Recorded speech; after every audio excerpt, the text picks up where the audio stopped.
Okay, welcome back to part 2 of the Doctor Strange analysis on creative development.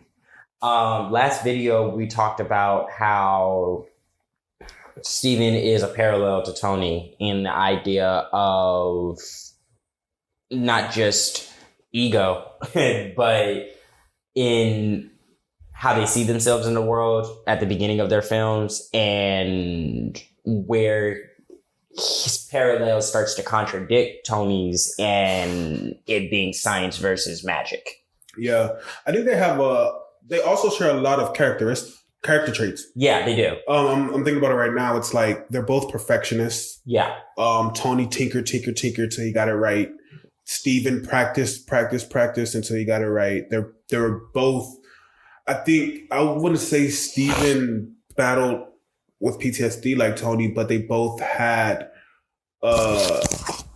they both were kind of riddled in fear. Like Steven knew the bigger picture and what was out there and that what could like potentially bring danger to his home. And Tony seen what was out there with space and dealing with it firsthand. So they also, that like if Tony actually had guidance, he would have turned out so much different. Yeah. Because Steven had guidance into taking on the idea of these threats and how you should prepare for these threats in a passive way instead of an aggressive way. Right. Where Tony's Iron Man monikers are more of aggressive, where Steven's magic is arguably, not even arguably, is indefinitely more powerful than Tony's, technology, but also far more passive. Well, yeah. I mean, it goes to show, especially because what was Tony's first outing when he officially became Iron Man, the one we know, the red and gold. He went and blew up. I mean, yes, it was his weapon cache, but it was the terrorists. That was very aggressive. He blew up the weapons. He killed most of them and left a couple alive so the people that they were terrorizing could kill. Yeah. Right? Doctor Strange just sits in his house prepping and planning for something to arrive on his doorstep. He doesn't go out and actively look. He may now, but originally he doesn't go out. I think he may monitor now.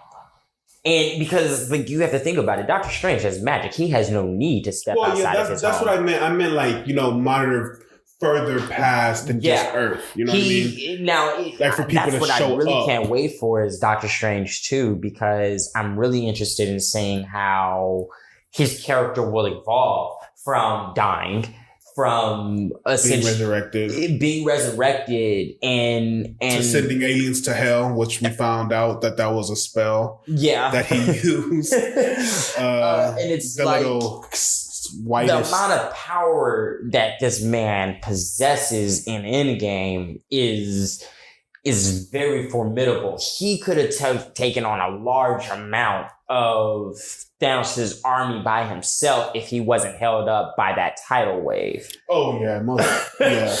and I was like, I see what you guys did there, Russos. Yeah, and you guys break the dam, so you leave the most OP character on the freaking sideline. Yeah, and it goes to show that too. And it's great writing for doing that, because there was really no need for him to wipe the floor with everybody. Right.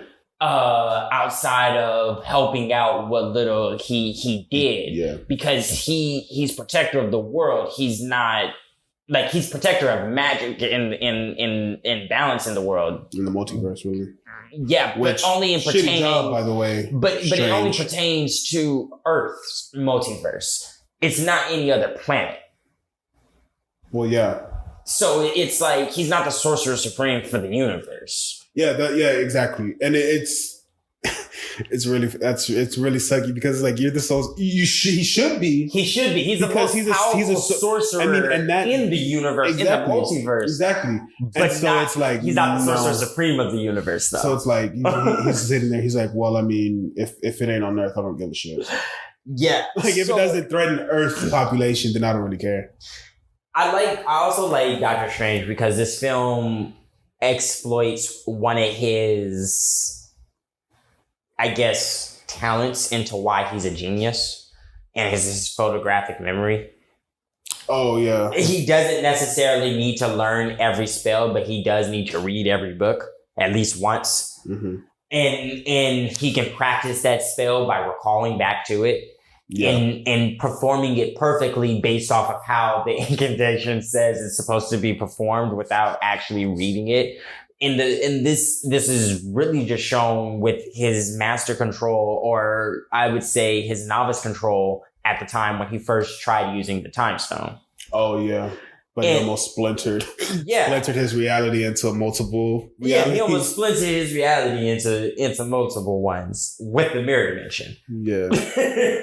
and it's like it's just super interesting because they expedite his training by showing that all he needed to do was learn the spiritual side, because the mental physical is only really a nice rest because he's able to read in his sleep, apparently, which is, I wish I can get work done in my sleep. Right. I would, just like lay down right now and just, do the spell makes you want to look up astral projection and see if that's possible. I don't know, man. I mean, if I had like magic powers to protect myself, yeah, because I've seen Insidious and it don't go well for them. I mean, there is that too. But I think it's all about what you believe it is. Yeah. I mean, they were told it was that. I mean, they were going into an area unknowingly. And it's like, if you're walking somewhere blind. No, they were told when the little boy got abducted by the red demon. That's when the fuck they were told. It's like, hey, grandma, my dad dealt with this as a kid. Why did you not bring this up when he had me? Like, what the fuck? Yeah. They walk into the in-between. It's a bit different. He was just astral projecting in their realm. That's what I want to do. I want to astral project in my own realm, not in the in-between. I don't need to be in the realm in between. Bro, can you imagine practicing and like you just pop up there? He's like, no, go back. You're like, fuck, nah, shit. Shot too far. So this film also plays with the idea of cause and effect. Right. Like I said, texting and driving. Practicing and results, and meddling with time, and we'll see what happens next. Don't like meddling with forces that shouldn't be meddled with. Yeah, and we'll see what happens next, kind of thing.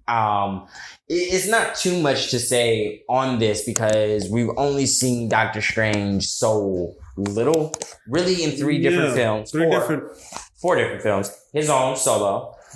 Thor Ragnarok, ever so briefly. Right. Infinity War and Endgame. Yeah, I forgot about Ragnarok. In between each of those films, there's a huge jump in progression in his power. We're getting yellow gloves back too for Doctor Strange. Yeah, I can't wait. Really? I love Doctor Strange. The gloves didn't translate well for me. I don't care. I wonder if they're going to have full effects around them. I don't care either. Well, what the fuck? Because, what if when he does magic? I don't care. Continue. What if, when he does magic, they start looking all spotted like in comics? Oh, I think they call it the Kirby effect. Mm-hmm. The snap, crackle, pop shit. Yeah. That'd be dope as shit. Because, his first film was filled with Kirby effect. Nah. I'd rather see Silver Surfer do it first. That'd be dope as shit too. Yeah. I mean, but I don't think the Power Cosmic is gonna look like that. No. Nah. Not no crackle effect going on? Nah. Well, the Power Cosmic is just what because it's how do you generate that? It's what Janet did to Ghost in Ant-Man and the Wasp. Then it'd be looking like the quantum realm. Yeah. That's what it is. Everything comes from the quantum realm. I'd be a little salty if a silver guy just balled his hand up and around his hand is quantum realm energy. Quantum realm energy, except it's kind of like silver because he's silver. Nah, I don't even think it'd be silver. Like, Because how would the fans know that there's quantum realm energy? well, the majority of it can be silver with like little flecks of I'd be quantum okay energy. with it being purple and yellow and like the color of Neville Delir. Oh. Yeah. With some like aspects of silver in it. And I only say that just because like you could chop that up to the power of cosmic. I mean, who knows how they'll even put it, because in the comics, like, Carol's had purple glowing energy to freaking reddish maroonish glowing energy to yellow glowing energy, and now in the movie she looked like a fucking rainbow. So who knows? So the last point that I wanted to bring up is that Doctor Strange brings up the idea of universal necessity versus the good or right thing to do. Right. Doctor Strange at the end of this is what I think his character will have to learn, or rather what we'll see throughout his film, because I think we'll get the in between, like we'll get pre-Infinity War the next time we see him. Mm-hmm. And I only say that just because when we get him in Infinity War, it's about overall necessity instead of versus the good or right thing to do. Right. And it's not until he sees the multiple timelines that he concretely decides what to do, and how things need to go.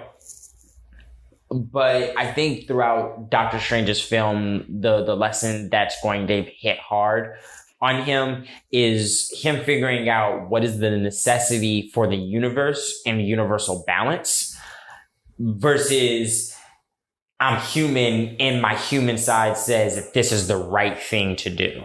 Mm-hmm. And I think in his next film that he's going to be faced with something that will conflict with this.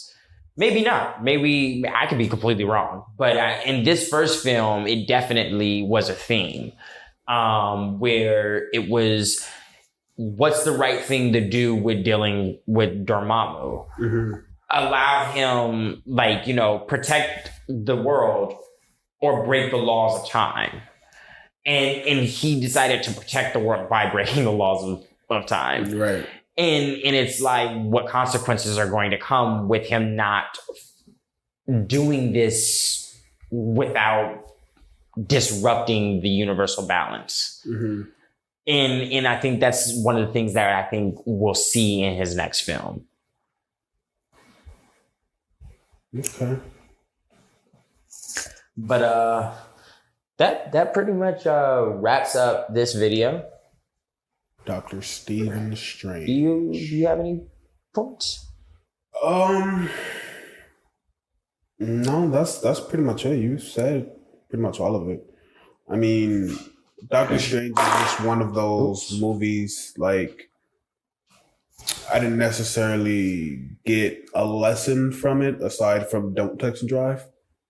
But I mean, it's definitely entertaining. No, there was a couple lessons. Like, I mean, I'm gonna say it in like black ways, like black terms. Don't bite the hand that feeds you. How he treated Rachel in the movie. You know what I mean? She was just trying to help him, and he snapped. Whatever. Mm-hmm. And just ultimately, don't be a dick, because like you be a dick to everybody, then you don't have people in your corner. When you need them the most. And that shows. I mean, he had all that money. He had all don't those burn toys. Your bridges is the term. He had all the don't burn your bridges, exactly. He had all those monies, all those toys, those watches, everything, but that didn't mean shit when it mattered the most. Because the only person he had was Rachel, and even he ended up pushing her away. And, he got her back, but he had to do a lot of soul searching and discover his true self. Literally to get her back. Yeah. But I mean, other than that, it's a really well put together movie. I enjoy it. Like I said earlier, I'm a huge fan of magic, so that just really, really did it for me. Plus, Stephen Strange is just a badass. Yeah, like he can whip your ass in magic and in hand to hand if he really wanted to. So, yep. But yeah, other than that, that's about it. All right. Well, thanks for listening, guys, and thanks again, Cay, for having this talk with me. All right, brother. Well, until next time, don't forget to like, share, comment, and subscribe. And also hit that bell so you can be notified when our new videos are up. All right. Peace. Later.